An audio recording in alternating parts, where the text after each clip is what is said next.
Hello, hello and welcome to Electronic Circuit Simulation online audit course. Today's topic is AC and DC analysis of cascode, common emitter, common base amplifier. We will be using LT-SPICE simulation for the same. So let us go into the topic straight away. So this is a numerical which we are going to simulate in LT-SPICE. Its BJT parameters are beta 1 and beta 2 is equal to 200. VB1 and VB2 is equal to zero point 0.7, and we are supposed to calculate the DC parameters of the circuit. There are various node voltages and node currents given in the circuit. We have to evaluate all of them, and we will also see how to calculate the voltage gain of the circuit. We are particularly not interested in finding the input impedance and the output impedance of the circuit. So this is the circuit diagram which we will simulate in LT-SPICE. So we'll directly go into LT-SPICE and simulate the circuit. Let me just keep this window open over here. Yeah, it's fine now. Let me keep this open and let me open up LT-SPICE. Okay, here is my LT-SPICE. Let me open up the file. Okay, so the file is Cascode BJT amplifier. So this is the circuit which we have to simulate. I've already made the circuit for your reference just to save time. So basically the circuit to your right and to your left are almost same.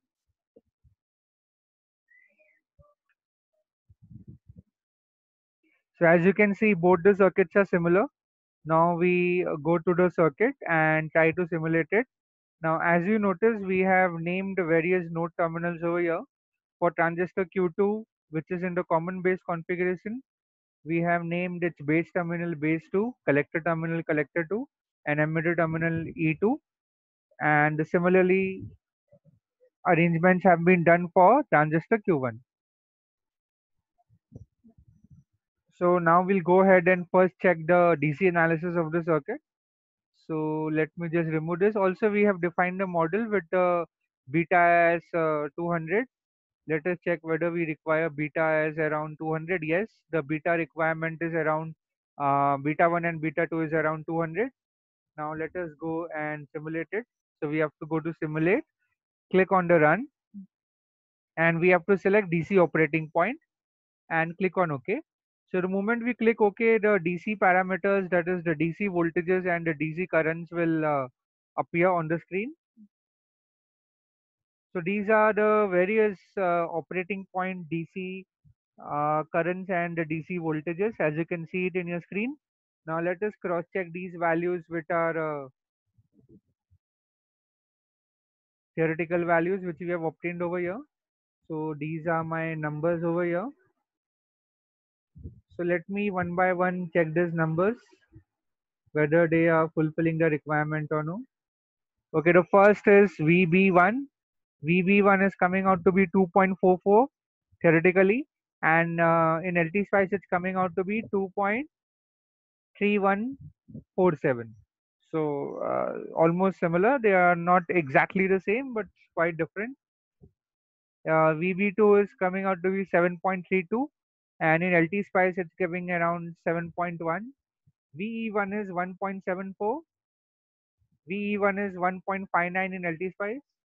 IE1 IE1 here is around 1.32 milliamperes, and in theoretically calculated value it's 1.45 milliamperes. Similarly, IC1, IC2, and IE2 are 1.45 milliamperes, and here it is around 1.32 milliamperes. So slight difference. Here VC1 is 6.62. Here we have VC1, which is similar to VE2, it is 6.38. VC2 is 17.18. Here it is 17.82 in LT-SPICE. And VE2 lastly, it's around 6.38 in LT-SPICE and 6.62 in LT-SPICE, not in LT-SPICE, but in theoretical calculated value. Now note one difference. These differences in the values are coming due to the reason that we have not defined the remaining parameters in this dot model statement. So if we define this dot model statement with all the parameters, then we will get a more accurate result. Also, BJT amplifier input impedance is not so very high. It's limited. So that's another reason you will get some differences in the reading in the differential in the voltage gain formula. Now let us check the AC calculations for the same. So let me go to simulate, click on the run. So it will ask me for we have to do the transient analysis. Transient analysis meaning is input versus time and output versus time. So here the frequency is around 1 kilohertz. So we will give a value over here as 3 milliseconds. So here you can see in your screens on the x-axis we have 0 to 3 milliseconds already ready. So now we'll add two plane plots, one to plot first input and the output. So we'll add trace V in. Next we will add V out 1. So here it is. So why there are two output 1 and output 2? So this is my input to the cascade amplifier. My first stage output is out 1, which is the common emitter stage. So out 2 is acting as an input to the second stage, and the output of the second stage is out 2. So that's the reason why you have two out terminals over here. So now let us analyze this. So we have to determine the peak to peak value of the output 1. So output 1, I'll place the one cursor over here and another over here, peak to peak value. So this gives me the peak to peak value, which is coming out to be around 19.85 milliampere, millivolts. So I'm getting 19.85 millivolts divided by input is 20 millivolt. So input is around 20 millivolt and they are out of phase. So let me write the result over here. AV1, the gain of first stage is coming out to be minus 19.85 millivolts divided by 20 millivolts is coming out to be 0.9925. So that's the value which I am getting. I am writing over here on the screen. That's the value of AV1. Now let me go next to the screen over again. Let me just delete this V in and instead of that plot V out 2.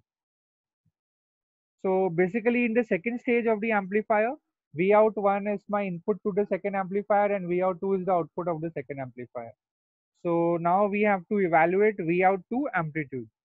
So V out 2 is over here. Let us check the peak to peak amplitude. So I will place one cursor over here. Another cursor I'll place it over here. That give me peak to peak value, which is around 824.028 millivolts. And we already know the peak to peak value of V out 1. So we'll that is around 19.85 millivolts. So we'll divide that number, that is 824.028 divided by 19.85 millivolts. So that number should give me the value of AV2. So that is coming around here as AV2 as 41.51. So I'm getting a positive number over here because both the waveforms are in phase. Let me just add this over here. As you can check, both the waveforms are in phase with each other. So hence the value is coming out to be positive. Now let us check this results with the calculated values over here. So calculated value AV1 is coming out to be 0.9949 and here I am getting in LT Spice as 0.9925. That's quite close. And the AV2 is coming out to be 41.51 in LT Spice and AV2 is coming out to be 45.98. So there are some differences. This is due to the input impedance of the BJT amplifier. So more or less we are getting the similar results. So that's how you perform the AC and the DC analysis of a cascade amplifier. Thank you. for joining the session.